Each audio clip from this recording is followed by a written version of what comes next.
Punsigi awaba tangkaki nungairaba saruk ama oina KNTL Kangleipak News Tengbang Lupki nungairaba video ama ngasi su miyamda khudol tamjagaba galoinana KNTL na miyamda ahanba maktada khoirumjari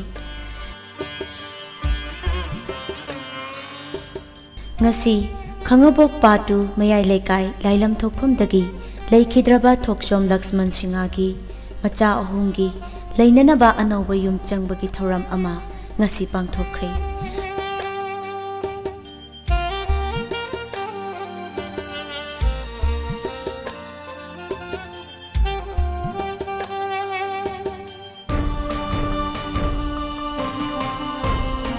thoram asida KNTL ki President Takilambam Singh,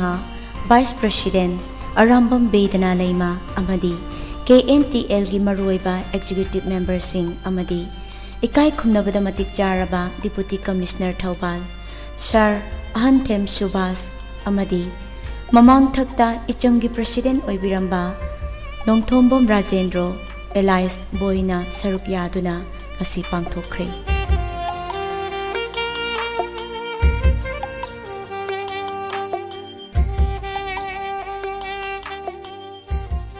ngasi si ekhoi yamna nungaiba khogi mikup ama haitare khogi Khangabok Mayai Leikai part 2 ko sida leiba khogi Laxmi amasung magi maupa Laxmi kan gi yum mama khogi district administration amasung prajapuna magna punchalaga khoi yum mama saba madu makhoi da khutsinnakhaba ngasi yum changba numit oi ngasi gidamaktai ngasi yamna nungaiba numit amane laujai masi kamai trawbunabda khoigi January gi tang manga da khoigi Facebook page da khoigi Kangleipak news Tengbang lufki Facebook page da sumaina khoigi pakhan namada khoigi machin manaw ani khaktang yam wana khoigi laibagi khoigi picture ama thagalakpa haitare madudagi aingonda numitumakta dai ningsingjari khoigi isamgi hanagi president oiramba taung boyna phone toraga nang Khangabok da sumbam leire amtang yengse na toraga ekhoisi mafam asida lakpani yamna pungning nungsiba khoigi khoine yamna thajadana hai tare khoi horen keno daju lakani yamna pakhan macha amada toraga machin manausi amwana khoigi basic amenities ilai leiram da hai tare ada ekhoina masi kamai tausigen tawda numitumakta dai kudakta makhoigi darkar taba basic amenities khoigi mopang nong papida pidana koi solve tawjaga yum amasu masi sana bhona sena magi manaw pajana tawraga moigi lam leijabane na khoigi foundation kitang de horamme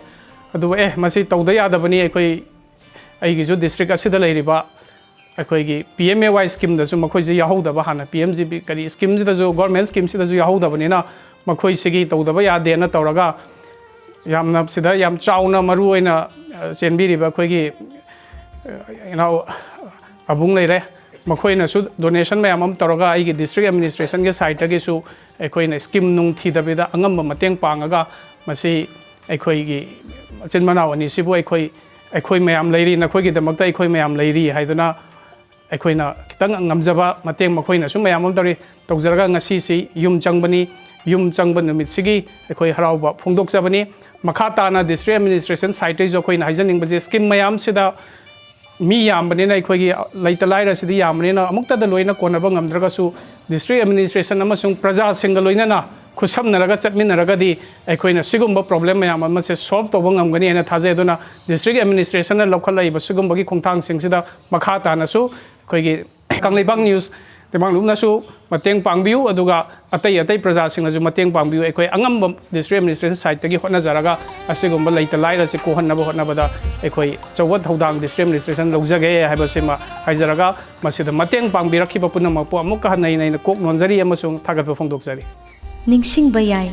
Kangleipak news Tengbang lo KNTL na ngasidagi sahi taret ki mamangdagi Manipur asida lairiba ka hina sotharaba kana leijadraba tola taraba singi mateng pangduna lakjabagi saruk ama oina haukiba January ki tang mga Englishing ani kunga marida Thokchom Laxmi Chanu Machin manaw ahungi leita laira ki oiba thamoi ki oiba paudam ama KNTL Kangleipak news Tengbang lupna social media ki khuthangda paudam jakrabagi matungda Miyamna Thokchom Laxmi Chanugi yum sabagi mateng pangbikhiba loinana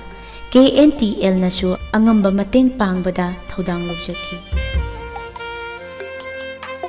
Loinana Honorable CM N Biren gi Mityeng makhada Deputy Commissioner Thoubal DC Ahanthem Subash amadi Ichamgi President oibiramba Nongthombam Rajendro Elias Boyna yum sabigani haiduna thazaba pibirambagi matung inna